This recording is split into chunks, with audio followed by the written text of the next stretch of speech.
Okay, so it gets a little more complex when you'd like a student to be able to cast to your projector. You can just cast straight to your Chromecast device, as you saw in the prior video. But that's because you're on a network called CUSD Cast. Students do not have access to that network, therefore they could not just cast straight to the projector, which is probably a good thing. But they can still cast by using a similar product called Google Cast for Education. So if you look in my toolbar up here, the casting icon looks like this. This is the one you would use on your device. It's the one the students will also click on their device in order to cast to you, but you'd have to first set up, this is the extra step, the receiver. And that's called Google Cast for Education versus the Chromecast that you're using. What's nice though is you have an extension up here. These are all your extensions.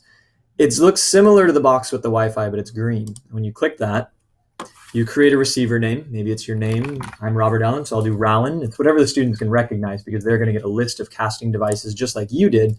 So it's like a menu of them and they can see which one to select for your room. So once I do Rowan, I hit save. And it gives me this kind of fake background and then it says, hey, who's allowed to cast? What's nice is if you're using Google Classroom, you should be using Google Classroom, go to the email section and you can just pull whole groups of students in via Google Classroom, right? So I'll grab all my tech coaches. So suddenly 13 people are in. For you, it could be 30 to 40 students are suddenly in, or all of your Google Classrooms, it's that instant. And then you have a setting right here, teacher can present, but students have to request. You can change that to students can present, but then they could just take over the screen at any time. You ready for that? I usually keep it on teacher can present, students can request. And then you hit add and close.